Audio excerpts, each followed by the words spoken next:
Graça e paz aos irmãos.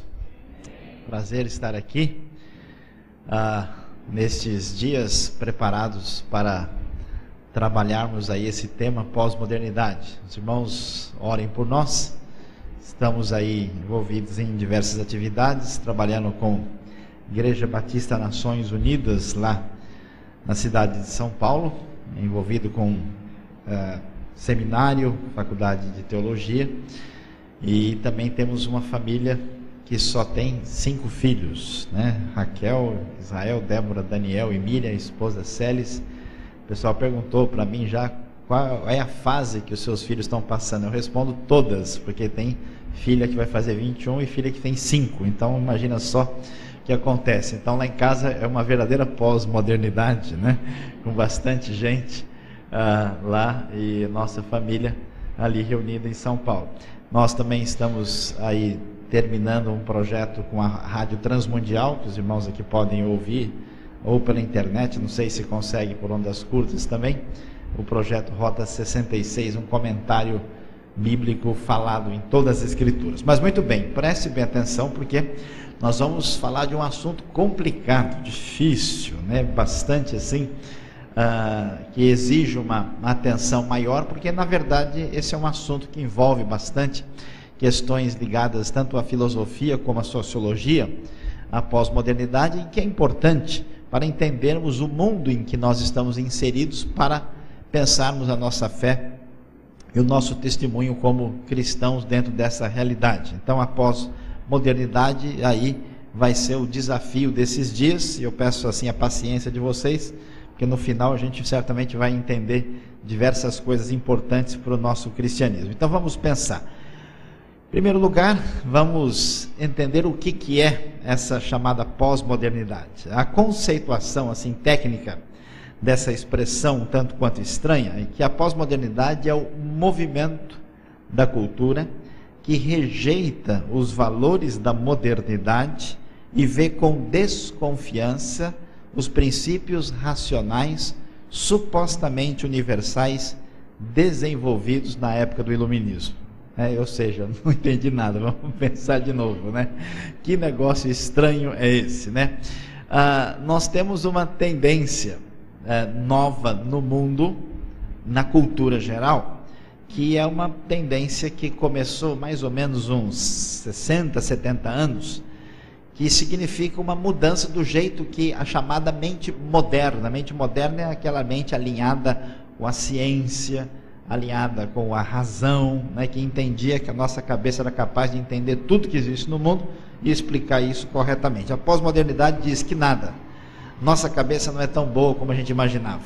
Na verdade, o jeito de entender o mundo, a realidade, tudo que está à nossa volta, não é via razão, mas via outros elementos e valores. E por que essa questão é tão assim significativa? Necessariamente a gente precisa prestar atenção e entender o que acontece nesse processo do mundo pós-moderno.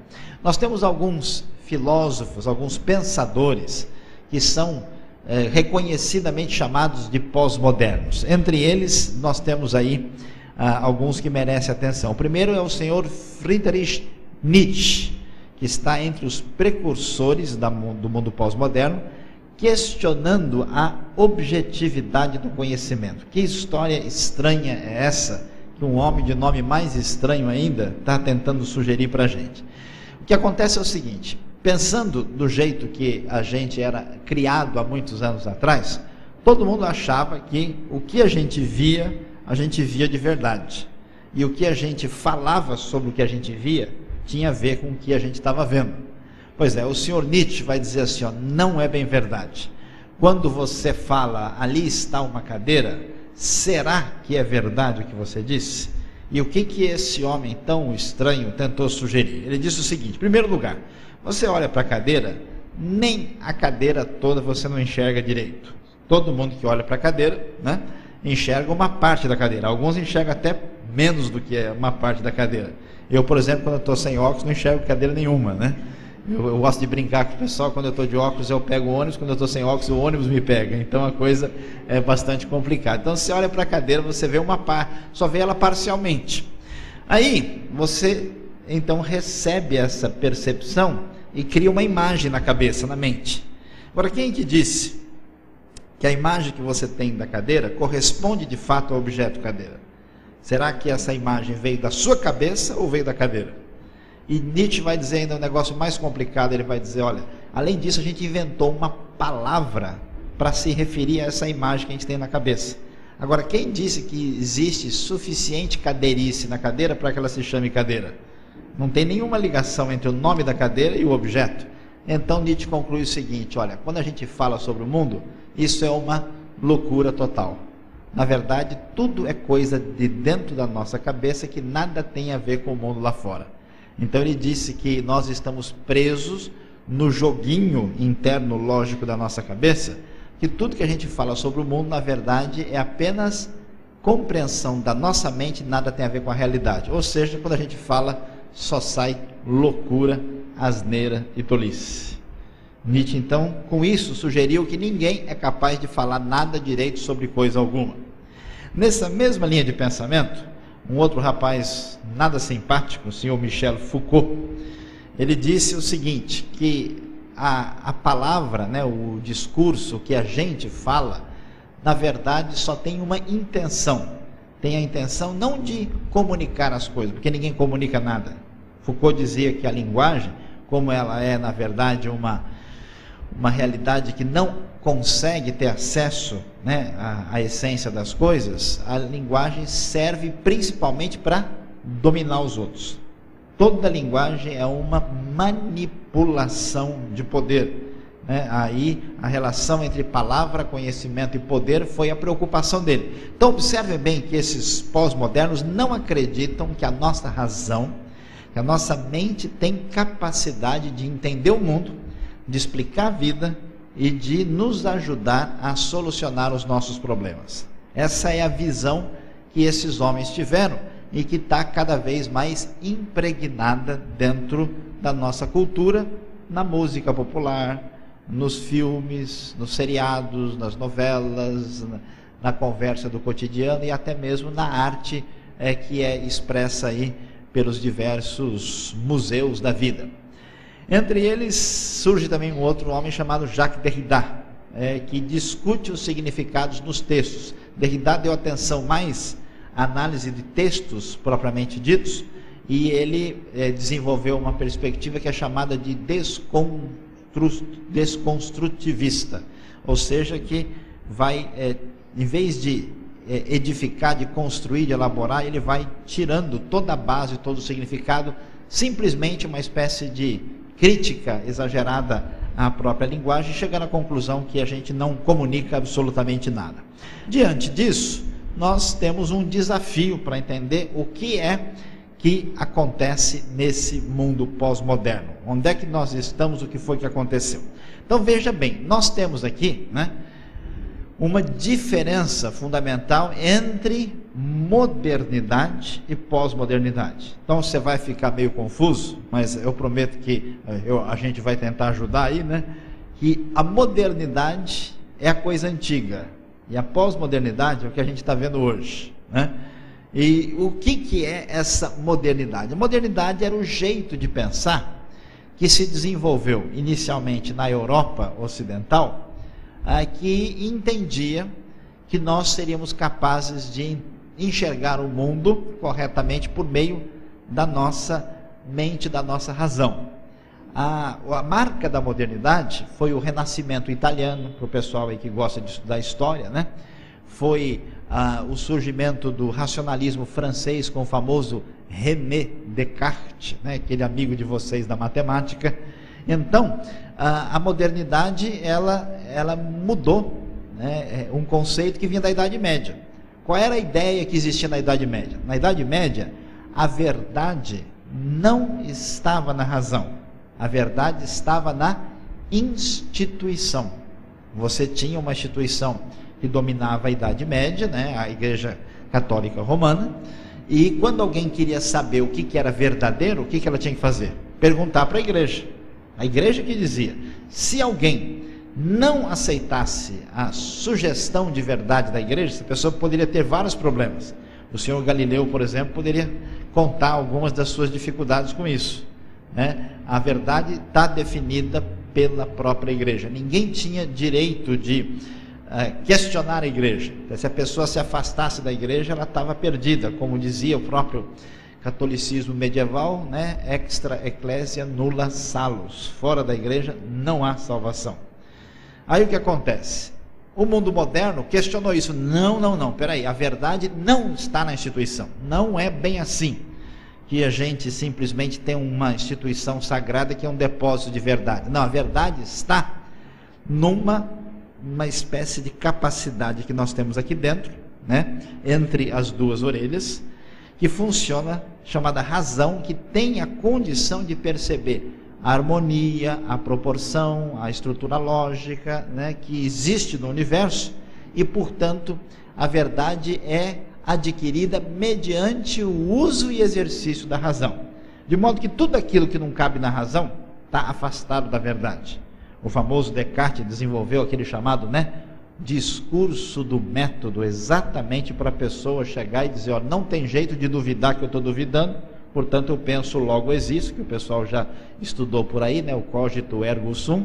Então, a ideia da modernidade é que a razão consegue explicar tudo. O mundo pós-moderno vai chegar, vai mudar tudo isso. Então vamos dar uma olhadinha aqui para a gente entender o que foi que aconteceu do século XVI até o começo do século XX, o que aconteceu depois de 1930 principalmente, mas com mais força depois da Segunda Guerra Mundial, para ver qual foi a mudança que houve do mundo moderno para o mundo pós-moderno. Preste atenção, numa igreja tem vários tipos de pessoas que estão vivendo lá. Existem alguns pós-modernos, existem alguns com número de RG mais baixo, que são modernos, e tem gente até que está na pré-modernidade ainda, está lá, né, nos tempos de outrora, né, está numa outra situação. Então vamos ver se a gente consegue entender. Olha só, a modernidade, ela se baseava num paradigma que era o naturalismo. O que é esse negócio de naturalismo? É acreditar que nós temos apenas à nossa disposição aquilo que nos é apresentado como natureza, ou seja, não existe nenhum mundo sobrenatural, somente aquilo que aparece para nós na chamada natureza. Quer ver um exemplo interessante do que é uma perspectiva naturalista? Eu sei que agora vocês vão talvez aí se lembrar. Quem que já assistiu aqui o desenho do Scooby-Doo? Levanta a mão. Olha lá, o pessoal todo está se aprofundando na cultura aí, com o estudo, né? Bem sério, né? Então, o Scooby-Doo tradicional, como é que funciona a história do Scooby-Doo? Né? Com o Salsicha, ou Shaggy, alguma coisa do tipo, né? O Scooby-Doo, sempre que eles vão para um determinado lugar, lá dizem que tem um fantasma.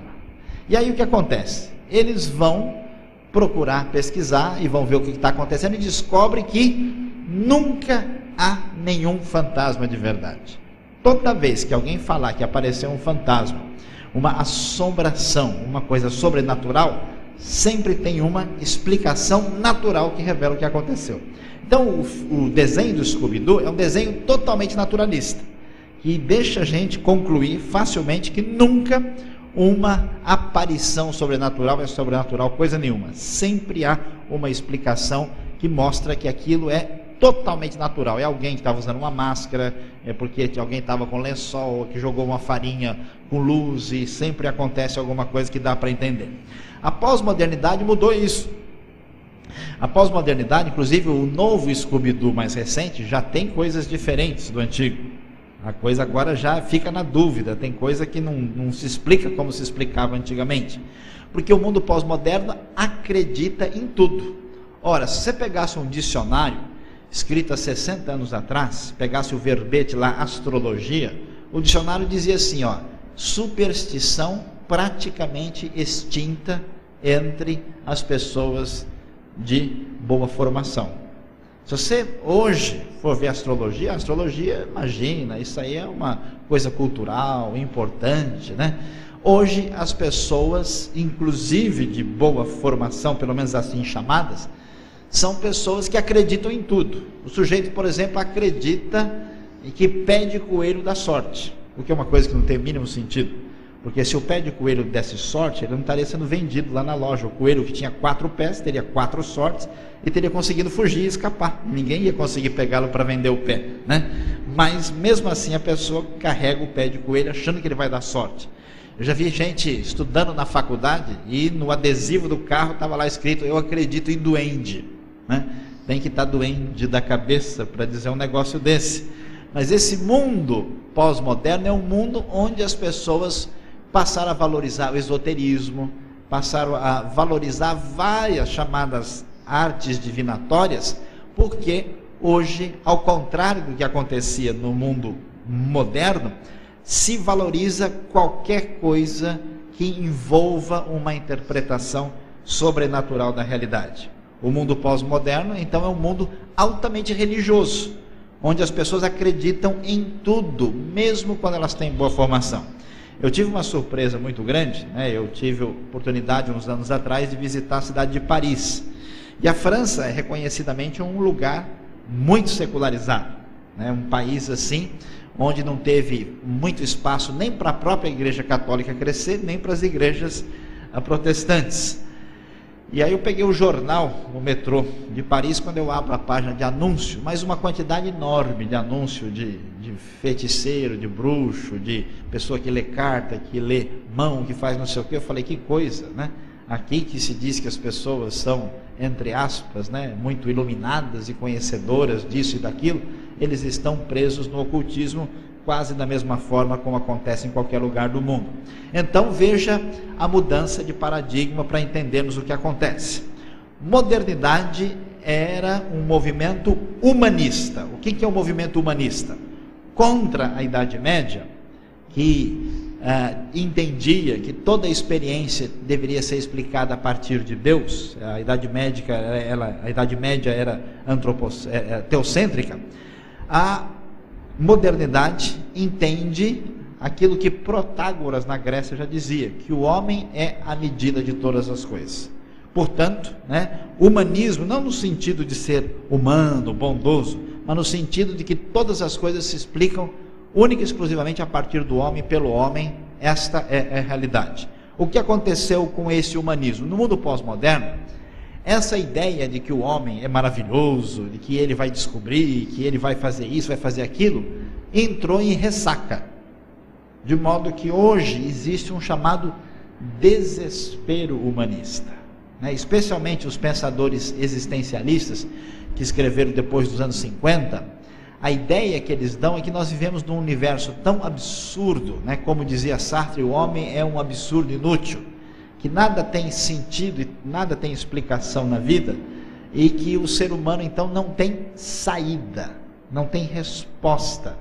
Por isso há hoje um mal-estar, né? É interessante como em vários lugares do mundo, hoje especialmente no mundo ocidental, valoriza-se mais animais, plantas e até certas outras coisas do que uma própria pessoa, do que um ser humano.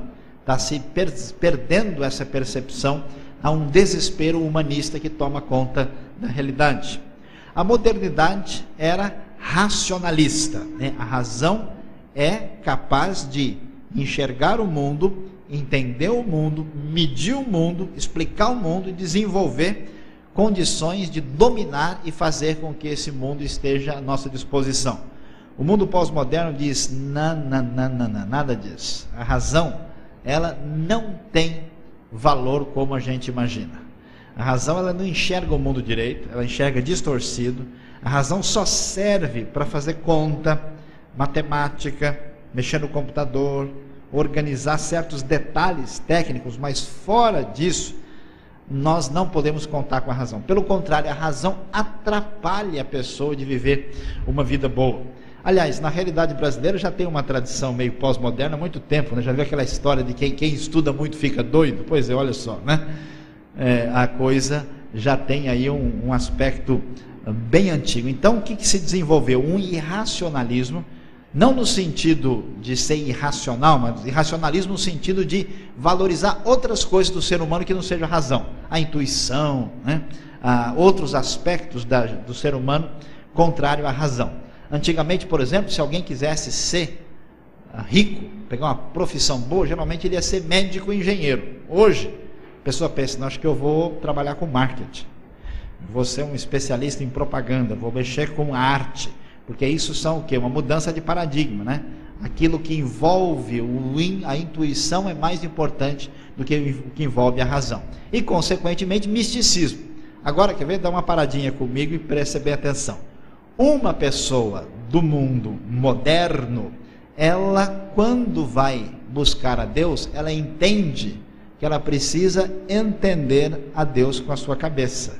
Uma pessoa do mundo pós-moderno não pensa que Deus deve passar pela sua razão, porque a razão não serve absolutamente para nada. É por isso que antigamente, por exemplo, as pessoas tinham mais tendência e interesse a querer estudar a Bíblia, porque elas foram criadas na modernidade entendendo que o que se aprende racionalmente é fundamental para a vida. Uma pessoa pós-moderna diz, e se eu aprender, o que me adianta isso? Não muda nada do meu dia a dia. Então a pessoa quer ir para a igreja, ela quer sentir a presença de Deus, olha o pós-moderno chegando, né? Ela quer levantar a mão, fechar o olho e chupar o dente na hora da música, porque a coisa está animada. É mais ou menos por esse caminho, né? É uma coisa, como diria o Roberto Carlos, são tantas emoções, né? Uma coisa mais ou menos por esse lado. O mundo moderno acreditava no método científico, ou seja, já que a razão domina tudo, então nós temos que desenvolver uma metodologia para abordar o mundo e dominá-lo. E de fato a ciência produziu um monte de coisa interessante que a gente usa desses elementos até hoje. No mundo pós-moderno nada disso. A ideia é que o conhecimento, primeiro, não é seguro e certo, e pode ser mal. Ele só vai trazer mais aquecimento global, só vai trazer mais o fim do mundo. Ele não vai nos levar a lugar nenhum. Então há uma espécie de receio que aprofundamento em conhecimento vai ajudar o ser humano. Por isso, a modernidade trabalhava com a ideia de certeza objetiva. A pessoa dizia, não, é assim, assim e assim. Você quer ver? Vou provar. A pós-modernidade não há lugar para isso. Não se acredita em certeza objetiva. Por quê? Porque um pós-moderno, ele entende que a razão não é capaz de enxergar a verdade. Então, na verdade, um pós-moderno imagina que ninguém sabe de nada sobre a verdade. Tudo que todo mundo tem é uma opinião, é apenas uma sugestão. Por isso, o jeito de funcionamento da cabeça de um moderno e um pós-moderno é completamente diferente. É a mesma coisa que mudar o sistema operacional do computador aí. Um funciona com um PC, o outro está no Macintosh. Não dá certo. A cabeça não entende a outra. Você quer ver que coisa interessante? Há 30 anos atrás, quando você ia evangelizar uma pessoa e falar de Cristo, e esse sujeito tinha sido moldado na modernidade, você falava para ele, olha, você precisa acreditar em Jesus porque ele ressuscitou dos mortos. Se essa pessoa fosse kardecista, ele falava, não é possível, não existe ressurreição, o que existe é reencarnação. Então ele falava, ou é verdade que existe ressurreição, eu estou errado, ou é verdade que existe ressurreição e reencarnação e vocês estão errados. Então eu vou estudar, eu vou examinar a situação e vamos ver como é que é esse negócio, eu vou trazer uma explicação para você. Uma vez que você provava que o sujeito estava errado, ele ficava pensativo, preocupado em estudar, e se ele fosse convencido e falar, não, tem razão, eu vou olhar isso aqui. Quantas pessoas, eu me lembro, né, que se converteram porque ele acreditava, por exemplo, que deveria adorar imagens e ídolos. Aí alguém abria a Bíblia para ele, lá em Êxodo 20, ele lia e fala, não, é verdade, não sabia que a Bíblia diz que não se deve fazer isso. Aí ele ia conversar lá com o seu líder religioso, o líder não o convencia, e ele chegava e falava, não, é verdade, eu descobri a verdade assim, então eu tomei minha situação. Essa era a cabeça de um sujeito da modernidade. Ele demorava para tomar uma decisão, mas tomava a decisão depois de examinar para ver se é assim mesmo. O mundo pós-moderno não funciona assim. A pessoa, quando você prova que ela está errada no mundo pós-moderno, a única coisa que você ganha é que ela fica com raiva de você. O cara que só quis mostrar que ele sabe, é exibido. Por quê? Essa pessoa parte do pressuposto que não existe verdade, que ninguém tem verdade nenhuma. O que existe é só uma disputa por poder. Então, uma pessoa no mundo pós-moderno, o que ela faz? ela vai um dia numa igreja evangélica, olha, eu gostei muito, pessoal muito simpático, né? O importante é que você se sinta bem. Essa pessoa no dia seguinte ele vai numa reunião mística, esotérica e fala, olha, também lá é muito bom porque lá a pessoa se encontrou. Essa pessoa vai numa reunião católica, para ele falou em Deus, eu estou no meio, está tudo valendo.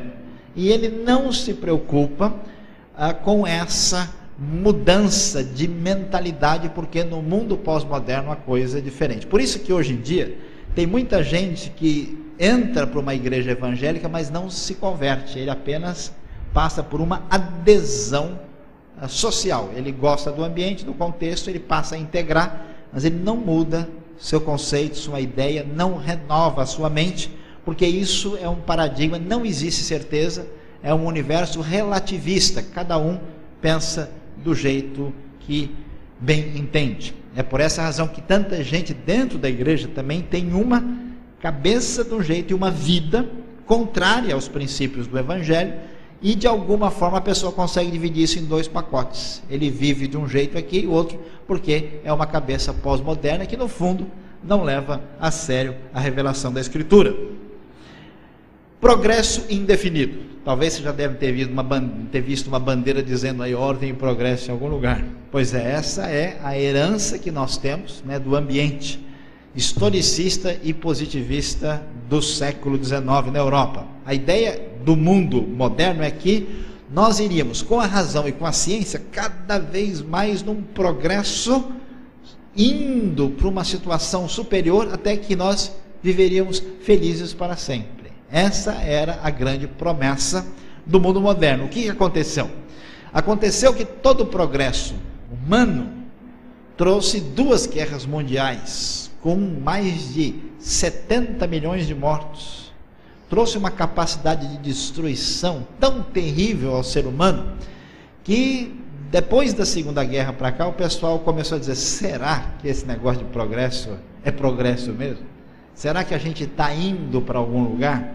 Então a ideia de hoje é que não existe progresso, nós não estamos indo a lugar nenhum, nós vivemos na maresia.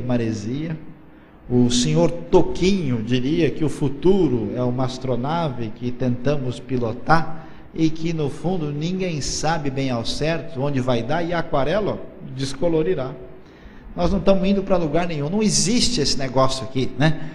Isso é um negócio muito sério. Essa é a razão porque tanta gente jovem hoje não tem perspectiva, não tem vontade de chegar em lugar nenhum, porque não existe lugar nenhum para chegar. Esse vazio, essa falta de interesse, né? Essa expressão, de repente parece que não sei, né? Que toma conta de muita gente, está exatamente alinhada com isso. Esse mundo da modernidade era um mundo marcado pelo individualismo. Olha que coisa interessante, que história é essa de individualismo aqui?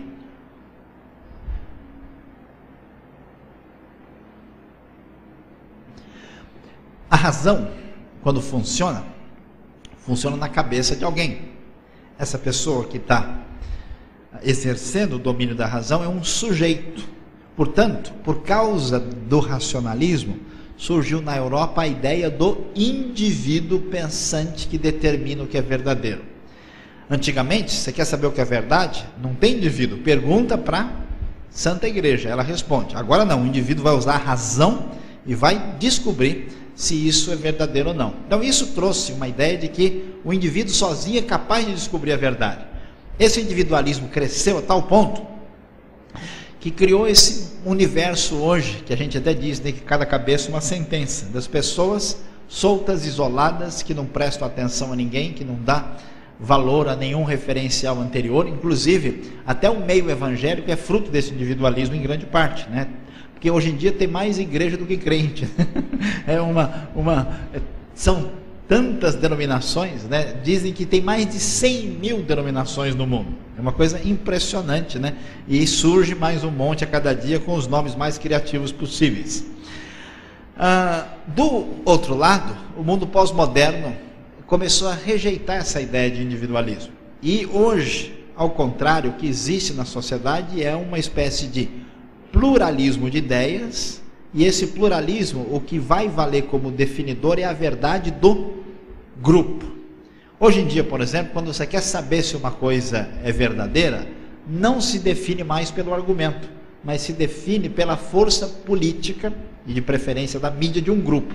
Por exemplo, alguns anos atrás, qualquer pessoa que fosse defender causas como o homossexualismo, ou o aborto, ou o adultério, qualquer prática historicamente questionada pelas escrituras, essa pessoa tinha que passar por um debate. Nunca você vê um debate desse jeito, de duas pessoas em iguais condições discutindo um assunto. Quando é que uma coisa se torna verdadeira? Quando um grupo defende e acabou, né? Aparece na mídia como tal, fechou e não se discute mais isso. Então, a verdade não é a verdade agora mais do indivíduo, não é mais a verdade da instituição, mas do grupo que consegue predominar nesse universo pluralista. É quase que um lobby de verdade. A modernidade, como valorizou a razão, valorizou o conhecimento, ela descreveu o universo como se fosse uma máquina. Tudo, né, é uma máquina direitinho. E isso trouxe uma coisa chamada, um movimento de pensamento chamado determinismo, ou seja, tudo funciona tão quadradinho dentro de uma máquina que tudo que acontece com a gente tem explicação a partir da lógica dessa máquina. Então, o que isso trouxe? Trouxe uma ideia de que o ser humano, na verdade, não tem liberdade verdadeira. Tudo que a gente faz é determinado por alguma razão. Olha como isso é bastante sério. Então, quando alguém faz um crime, alguém diz, não, mas veja, não é que ele fez o crime porque ele quis, é porque ele tem um gene, né, que determinou um tipo de hormônio tal e que levou ele a fazer isso. Ele não tem culpa nenhuma. Esses dias eu vi uma reportagem numa banca de jornal tentando sugerir que os homens adúlteros têm alguma explicação genética para o seu comportamento, que a traição tem todo um esquema biológico que define por que uma pessoa fez isso. Ou seja, ninguém é responsável por nada do que faz. Se uma pessoa comete um erro, ou é um determinismo psicológico, não, porque quando ele era pequeno, caiu uma jaca perto dele, ele assustou, tinha um papagaio muito grande do lado, que falava alto, ele ficou traumatizado e agora ele deu um tiro no vizinho. Então, isso tem uma explicação, né? A pessoa ninguém faz o mal porque quis. Na sociedade não pressupõe que alguém teve a decisão pura e livre de ir lá matar uma pessoa. Foi surpreendente um caso de um estuprador nos Estados Unidos, no estado do Washington, que foi preso há uns anos atrás, e o pessoal não sabia o que fazer com ele, porque ele disse, por favor, me matem, porque se eu for solto, eu vou fazer a mesma coisa de novo, eu não presto, eu sou mau, preciso ser morto para preservar a sociedade. Mas o próprio cara estava dizendo isso, e o pessoal não sabia nem o que dizer. Então, assustador esse universo que foi colocado onde as pessoas foram entendidas como máquinas ou biológicas, ou máquinas psicológicas, ou máquinas em qualquer sentido. Esse determinismo trouxe o quê? A busca de liberdade. Se é verdade que você não passa de um monte de molécula que deu certo, e tudo que você faz está pré-programado, ou no seu DNA, ou na sociedade, e você não fez nada porque você quis, então o que a gente quer é querer alguma coisa, já que a gente não poderia, né? Está tudo preso dentro do sistema. Então, especialmente a partir dos anos 60, houve uma busca intensa da liberdade, que autentica a existência do sujeito, como diria o senhor Jean Paul Sartre. Então, o pensamento existencialista teve muita força nesse sentido. A pessoa precisa de uma experiência intensa na vida para provar para ele mesmo que ele existe de verdade e que ele não é apenas uma máquina dentro do sistema. Você sabe que isso que a gente está chamando aí de valor do existencial é que tem feito que a nossa sociedade busque cada vez mais uma experiência intensa que dê sentido para a vida. E olha o que tem acontecido nos últimos anos. As pessoas têm buscado experiências religiosas intensas de qualquer tipo. Pode ser esotérica, mística, cristã, não cristã, pagã, evangélica. Eles querem, né, uma experiência intensa. Eles têm buscado uma intensificação de atividade ligada à sexualidade, que tem produzido essa sociedade doente e problemática que nós estamos enfrentando hoje, e a busca intensa por drogas, que é de novo uma busca de uma experiência intensa que dê sentido à vida, como fruto de reação a essa chamada modernidade. E terminando a nossa avaliação, né? Olha lá como o seu cérebro está suadinho, tá vendo só? Faz assim, né? Vamos ver, dar uma parada aqui. muita coisa de uma vez, né? Mas a gente chega lá. Vamos lá, né? A crítica da tradição. O que é essa crítica da tradição? A modernidade, ela parecia um adolescente assim revoltado. Ela dizia o seguinte: tudo que todo mundo inventou no passado não passa de bobagem. Nós somos os grandes sábios e mestres da história humana. Tudo que foi dito antigamente é apenas um degrau da escada para chegar na superioridade em que nós estamos. Os adeptos desse pensamento diziam o seguinte: primeiro vieram os antigos babilônios e assírios, depois vieram os gregos e romanos, e finalmente agora os europeus com a ciência e a razão, para assim culminar o auge da história da civilização. Eles diziam o seguinte: antigamente o ser humano mais primitivo e atrasado se envolveu com religião, depois ele melhorou um pouquinho e se envolveu com filosofia, agora sim ele chegou na ciência, na razão e no progresso, e todos viverão felizes para sempre. Tudo que era do passado era visto como ignorância, atraso, inferioridade, primitivo, e era uma espécie de discriminação do passado, uma preteritoclastia. Quando chegou a pós-modernidade chutou o balde. Não quis nem saber que esses caras modernos, eles acreditaram na razão, a razão só criou confusão nesse mundo. Quer saber de uma coisa?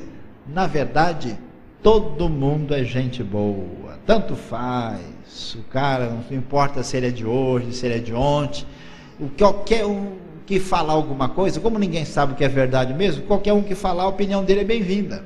Então, às vezes você vê um programa de televisão e o cara pergunta lá para um especialista em química: o que o senhor acha sobre o futuro do clima da Terra? Não, eu acho que, levando em consideração o ozônio e a calota polar e os efeitos da radiação, aí depois ele chega para o pajé indígena: o que você acha? O pajé bate um tambor lá e fala: olha, eu estou achando que os espíritos da floresta estão dizendo que vai chover mais para o lado de lá. Não, o pajé também tem direito de dar a sua opinião, né?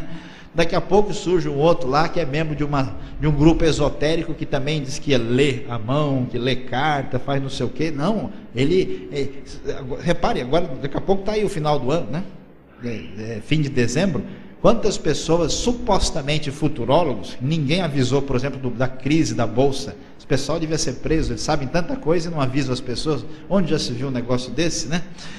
Então, esse pessoal vai ser tratado igualmente àquele que é especialista em química, que é doutor em meteorologia. Não, todas as tradições são boas, todas as religiões estão certas, todos os pensamentos são interessantes. A gente tem que aprender a ouvir tudo e pegar o que é bom em cada um.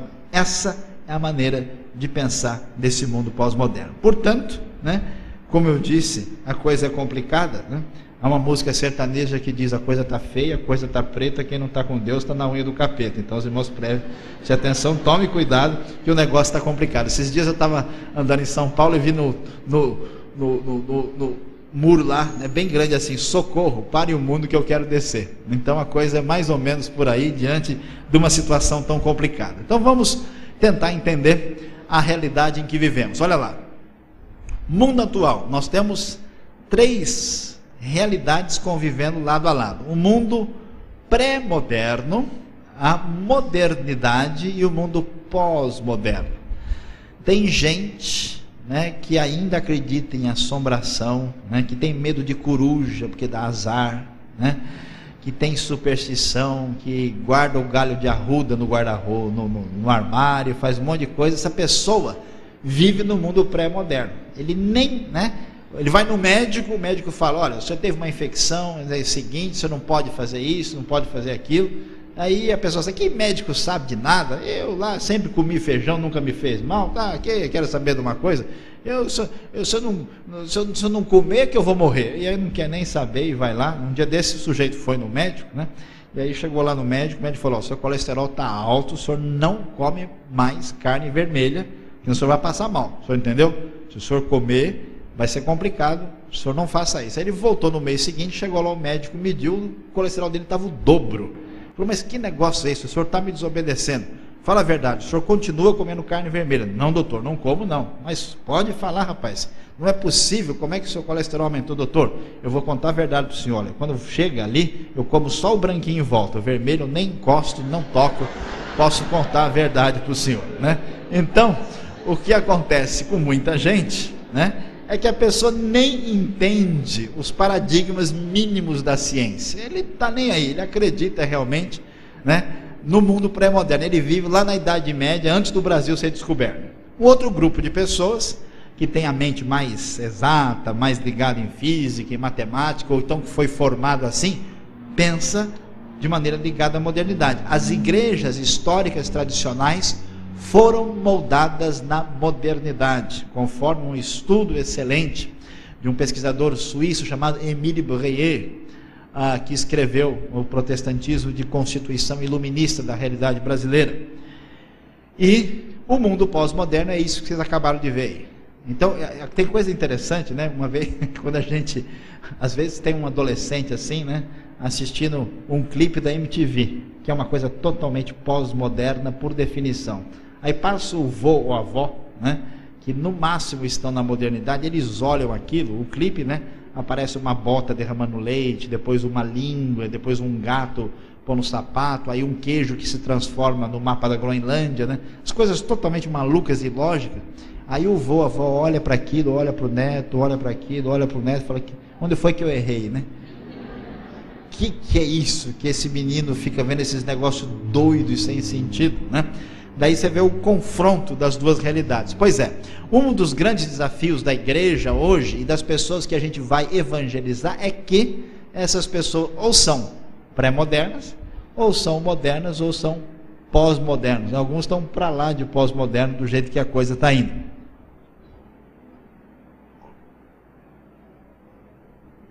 Pastor, quando eu peguei o avião hoje, tinha vários pós-modernos lá dentro. Logo já foram chegando um grupo assim que eu falei, esse pessoal poderia levar como ilustração hoje à noite, que seria uma maravilha, né?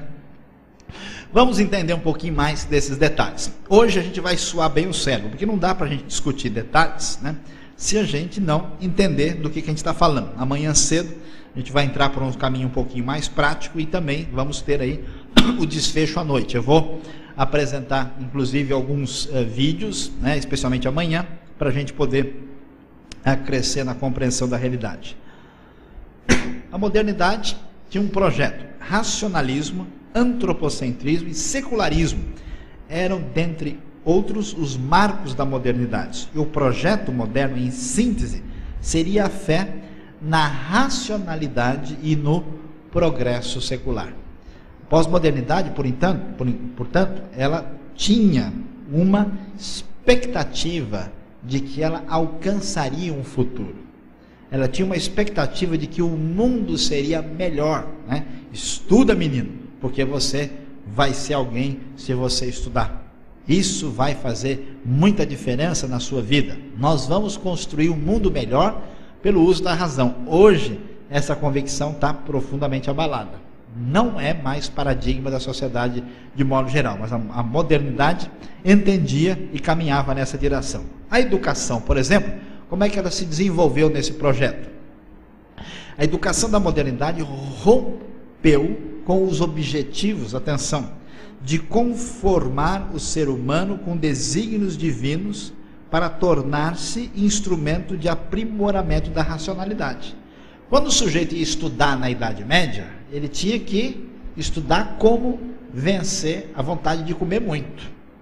Sei que alguns irmãos têm essa capacidade muito fácil.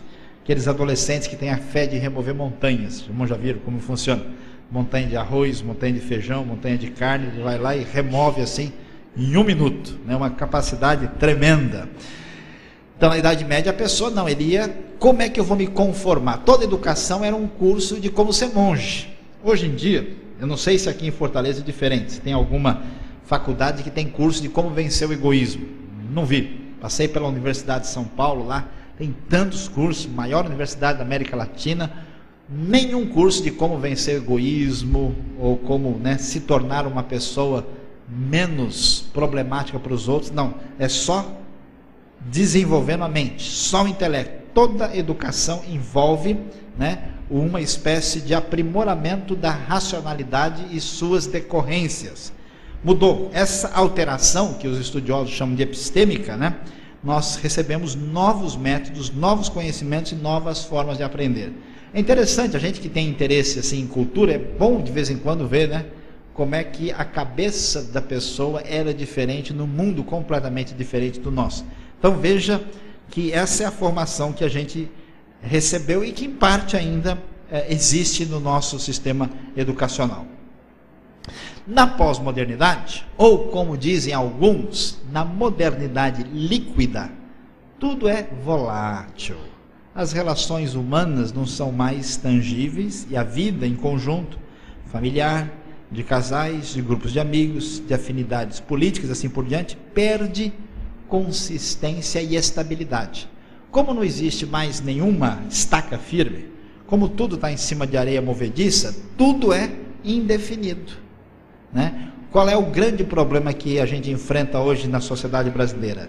Quer se redefinir completamente o conceito de família. Não, família é qualquer agrupamento de pessoas, independente de qualquer tipo de definição específica. Então, o que daqui a pouco um sujeito que vive com um cachorro vai ser considerado algum tipo de família, né? Uma espécie de família, ou um papagaio, ou um caracol, né? Alguma estrela do mar, alguma coisa do tipo, né? Por que isso também não tem o direito?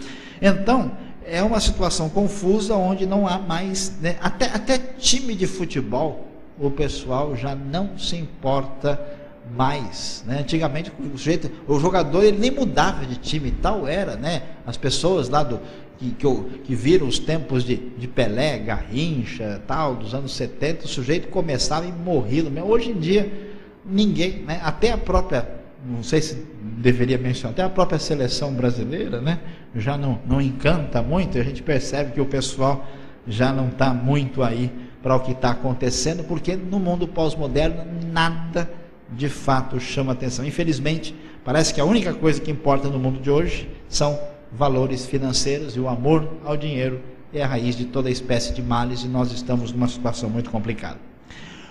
O progresso que gera o atraso com a destruição ambiental e o crescimento das desigualdades mostram que as propostas de bem-aventurança e prosperidade do projeto moderno, atingidas pelo desenvolvimento técnico e científico, foram incapazes de se cumprir plenamente.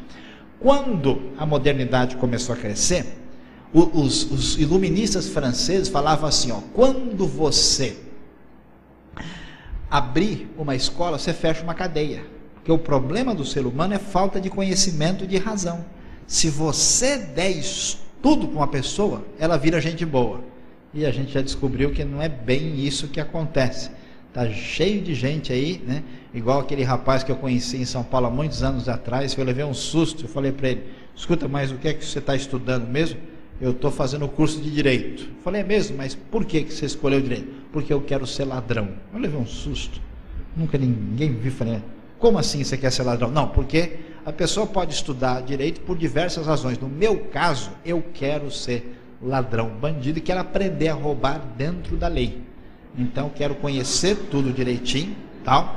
E falou assim abertamente. E eu falei, nunca vi um negócio assim tão impressionante. E ele, né? O que acontece? Esse mundo da modernidade trouxe toda uma esperança e uma promessa que não aconteceu. Nunca houve tanta desigualdade na Terra.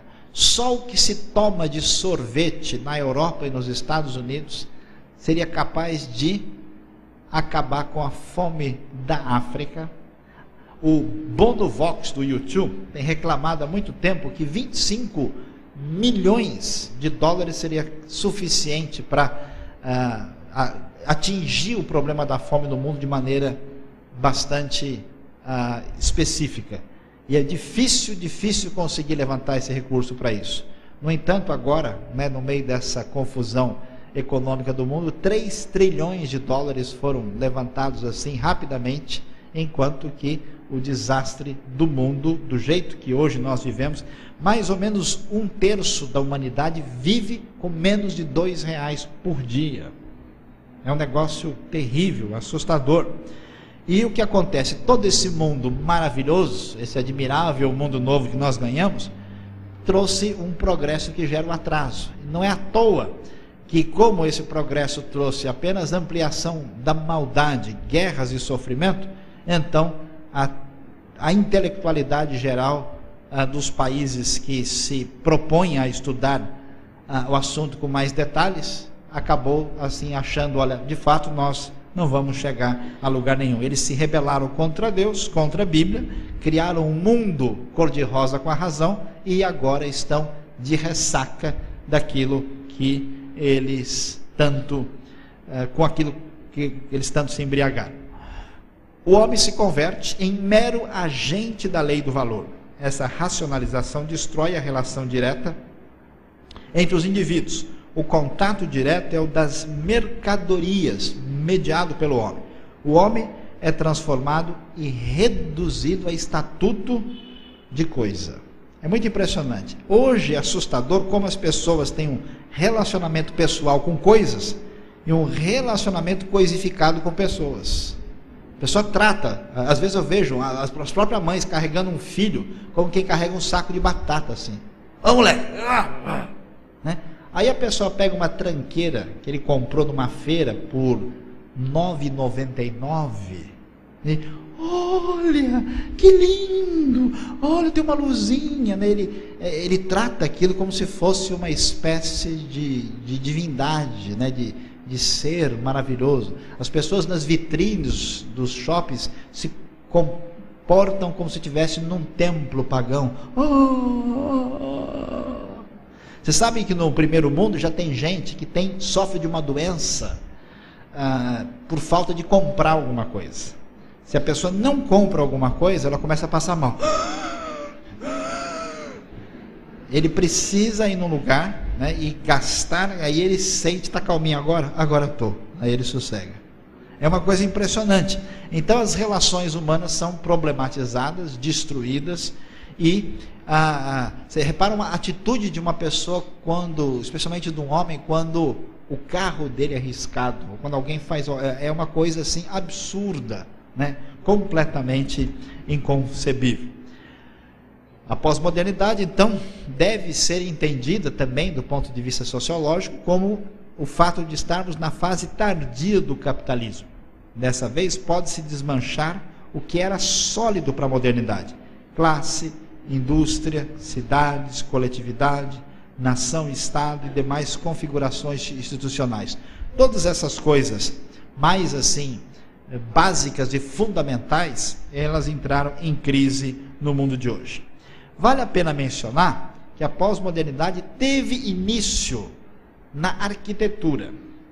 Por volta de 1930, numa espécie de encontro voltado para a arquitetura, é que a coisa assim pegou e caminhou e se desenvolveu. Aqui nós temos alguns exemplos, né, de uma arquitetura voltada para esse novo enfoque conforme apresentado aí nesse slide. A arquitetura pós-moderna é uma das marcas aí no mundo. Entendendo um pouquinho mais do assunto, nós já vamos interromper a nossa primeira parte aqui para a gente tomar uma água e dar uma descansada e preparar para a segunda parte. Nós vivemos na sociedade da imagem, cultura dominada por imagens. Interessante, né? A cultura, tudo é marcado pela presença constante de imagens que se repetem, onde a mídia tem um papel fundamental na produção de narrativas que criam um universo de ilusão. As pessoas hoje vivem cada vez mais dentro de uma coisa que não tem nada a ver com a realidade. Veja o grau de loucura que o ser humano chegou ao ver uma pessoa caída na rua e sofrendo e não sentir nada. Depois ele vê um filme, uma novela e chora. Tudo aquilo que passa na novela, no filme, é mentira. Não está acontecendo. Mas as pessoas se comportam como se aquilo fosse verdade. Eu ouvi uma entrevista de um ator, de uma atriz, esses dias, que tinham desempenhado um papel negativo numa espécie de produção aí de televisão. Eles não podiam sair na rua, porque se as pessoas vissem, partiam para cima deles para se vingar, né? Porque é como se eles fossem o próprio personagem. É muito impressionante, né? Nunca me esqueço do cidadão que veio lá do interiorzão, que não sabia de nada. Ele olhava assim para o filme, né? E falava: rapaz, vai ver que não é verdade nada isso que está acontecendo aí, né? Aí todo mundo dava risada dele, mas no fundo a gente deve dar risada de todo mundo, né? Ele olhava assim e falava: mas esse cara está aí, outro dia ele morreu no filme, como é que ele está aí de novo, né? Ele fazia perguntas lógicas, todo mundo: fica quieto, você não sabe de nada. Mas quem não sabe são as pessoas que tolamente se envolvem com um espetáculo que na verdade não existe, enquanto a sua vida passa sem que nada seja realizado e feito de verdade.